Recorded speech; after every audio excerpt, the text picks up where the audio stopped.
उदयपुर के बलीचा क्षेत्र में यूडीए की तोड़फोड़ कार्रवाई को लेकर अब राजनीतिक सरगर्मी बढ़ती जा रही है। सोमवार को बांसवाड़ा डूंगरपुर सांसद राजकुमार रोत खुद बलीचा पहुंचे और प्रभावित परिवारों से मुलाकात की।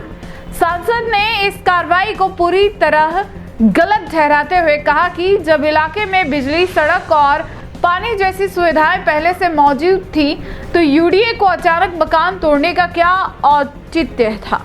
उन्होंने प्रशासन से इस कार्रवाई की जांच की मांग की है। उदयपुर के बलीचा क्षेत्र में 6 नवंबर को नगर विकास प्रन्यास यानी यूडीए द्वारा की गई तोड़फोड़ कार्रवाई के बाद अब यह मामला लगातार राजनीतिक रूप लेता जा रहा है। सोमवार को बांसवाड़ा डूंगरपुर सांसद राजकुमार रोत बलीचा पहुंचे और उन परिवारों से मुलाकात की जिनके घर इस कार्रवाई के दौरान ध्वस्त किए गए थे। सांसद ने मौके पर स्थिति का जायजा लिया और प्रभावित लोगों की पीड़ा सुनी। राजकुमार रोत ने यूडीए की कार्रवाई को पूरी तरह अनुचित ठहराते हुए कहा कि जब किसी क्षेत्र में बिजली, पक्की सड़कें, पानी की टंकी जैसी सरकारी सुविधाएं पहले से मौजूद है तो उस क्षेत्र को बिला नाम या अवैध कैसे माना जा सकता है। उन्होंने सवाल उठाया कि यदि यह भूमि अवैध थी तो प्रशासन ने यहाँ पर इतनी सुविधाएं मुहैया क्यों करवाई। सांसद ने कहा कि गरीब और मजदूर वर्ग के लोगों के सिर से छत छीनना किसी भी दृष्टि से न्यायसंगत नहीं है। रोत ने अधिकारियों से इस पूरी कार्रवाई की निष्पक्ष जांच की मांग की और कहा कि यदि इसमें किसी भी स्तर पर अनियमितता पाई जाती है तो जिम्मेदारों पर सख्त कार्रवाई होनी चाहिए। उन्होंने यह भी कहा कि ऐसे मामलों में प्रशासन को पहले नोटिस देकर और वैकल्पिक व्यवस्था सुनिश्चित कर ही कोई कदम उठाना चाहिए था। बलीचा में यूडीए की कार्रवाई के बाद स्थानीय लोगों में भारी आक्रोश है। कांग्रेस पहले ही इस मुद्दे को उठा चुकी है और अब सांसद राजकुमार रोत के आने के बाद यह मामला राजनीतिक रूप से भी गर्मा गया है। क्षेत्र के लोगों का कहना है कि न्याय की उम्मीद में अब जनप्रतिनिधि और प्रशासन दोनों की ओर देख रहे हैं। इसके बाद सांसद अपने समर्थकों के जिला कलेक्टर पहुंचे और ज्ञापन सौंपकर प्रभावित परिवार को मुआवजा दिलाने की मांग की है। साथ ही उन्होंने इस सारे मामले को एक राजनीति करार देते हुए बीजेपी पर निशाना साधा है।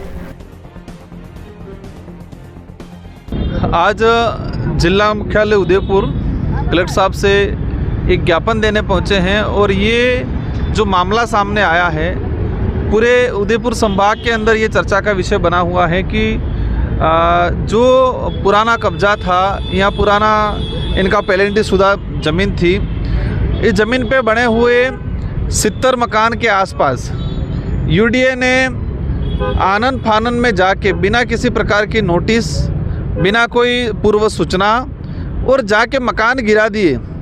और ऐसी स्थिति में गिराए हैं कि कोई लोग या तो कोई मजदूरी करने गया है, परिवार मजदूरी करने गया है, बच्चे घर पे हैं, बच्चों को बाहर निकाल के पूरा मकान गिरा दिया है। उनका घर का सारा सामान मकान में पड़ा हुआ है।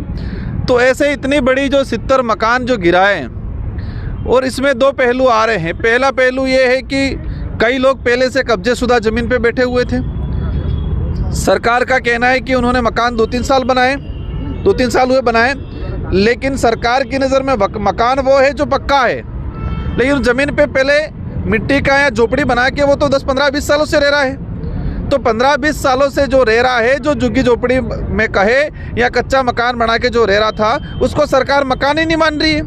मकान तो अब जो व्यक्ति पहले रह रहा है, झुग्गी झोपड़ी में रह रहा है या कच्चे मकान में रह रहा है, तो स्वाभाविक है उस व्यक्ति का 2 पैसा मजदूरी करके कमाया होगा, पक्का मकान बनाएगा। तो सरकार की नज़र जो मकान बनाया उससे कब्जा मान रही है, लेकिन हक वो लोग 15 साल से वहाँ रह रहे हैं। एक पहलू ये भी सामने आया है कि किसी व्यक्ति के द्वारा पट्टे दिए, मतलब स्टाम्प पे एग्रीमेंट करके दिया गया था। ये कुल मिला के जो मामला हुआ है एक राजनीतिक आपसी लड़ाई की वजह से हुआ ऐसा प्रतीत होता है। पर मेरा कहना है कि इन गरीब जनता का क्या दोष है, जिन्होंने अपना खून पसीना बहाया, किसी ने जेवरात गिरवी रखे, किसी ने लोन लिया है, किसी ने ब्याज पे पैसा लिया है, ब्याज पे पैसा लेके, उधार पैसा लेके जेवरात रख के जो मकान बनाए हैं, इन लोगों का क्या दोष था। सरकार का नियम है, सुप्रीम कोर्ट के जजमेंट भी आए हुए हैं, अगर कहीं अतिक्रमण भी है तो वहाँ पर आपको नोटिस देना है, इसकी हेयरिंग होगी, इसके बाद हटाना है। कोर्ट तक अवे नहीं। यूडीए मारा है, यूडीए गया वहाँ पर, वो तो ग्राजा से था और शेड्यूल एरिया यूडी नगर पालिका परिसर है, लेकिन एक अतिक्रमण है, अतिक्रमण तो वर्तमान नेता है, कीमती हैं जिन पे आधे दलित सामान्य वर्ग गरीब के लोग रहे, इन जमीन हड़पने का काम किया है, अतिक्रमण का काम किया है, यूडीए ने किया है अतिक्रमण करने का, ना कि इन लोगों ने किया है, क्योंकि ये लोग तो पहले से रह रहे हैं। जिस तरीके से सरपंच के सामने एनओसी के आधार न बिजली के लिए भूमिका को कैसे सरपंच भी देगा, क्योंकि यूडीए में था ही नहीं, वो सरपंच सभा भी देगा। इस मकान बना हुआ है, मकान पे वहाँ विद्युत कनेक्शन देना है तो आपत्ति प्रमाण पत्र देगा। जल जीवन मिशन के तहत कनेक्शन हुए, विद्युत कनेक्शन हुआ है, शौचालय सरकार से टूट रही है, देश पूरे देश स्वच्छता के नाम से शौचालय कनेक्शन हुआ है, घर घर जल पहुंचाएंगे, नारा लगा रही है, तो जहाँ पर नल पहुंचा उसका आशियाना उजाड़ दिया आपने। तो एक तरफ गरीबों का घर तोड़ा जा रहा है और दूसरी तरफ बिरसा मुंडा की जयंती कर रहे हैं। देखते हैं क्या उनके पथ मार्गदर्शक थे वो। भाजपा के लोग, वर्तमान सरकार इस बार बिरसा मुंडा जयंती मना रही है, इससे पहले कभी बिरसा मुंडा जयंती नहीं मनाई। मोदी जी केंद्र में आए, 2014 से आए, 2014 से लगा के 2024 तक कहां पर बिरसा मुंडा जयंती मनाई। ये उनको लग रहा है कि आदिवासी दलित पिछड़ों का वोट बैंक हट रहा है, तो उस वोट बैंक के उद्देश्य से बिरसा मुंडा जयंती मना रही है, ना कि बिरसा मुंडा के आदर्श और विचारों से प्रेरित होकर बिरसा मुंडा जयंती मना रही है। अगर बिरसा मुंडा के आदर्श और विचारों से प्रेरित होकर बिरसा मुंडा जयंती मनाते तो आज ये इन लोगों के घर नहीं उजाड़ते, क्योंकि बिरसा मुंडा जी के विचार क्या थे? आदिवासी दलित पिछड़ों के लिए लड़ना, जल जंगल जमीन के लिए लड़ना, अन्याय के खिलाफ लड़ना, ये उनके विचार थे। लेकिन उनके विचारों पे नहीं चल रही है, सिर्फ राजनीतिक रोटियां सेकने के लिए ये बिरसा मुंडा जयंती मनाने का प्रयास है।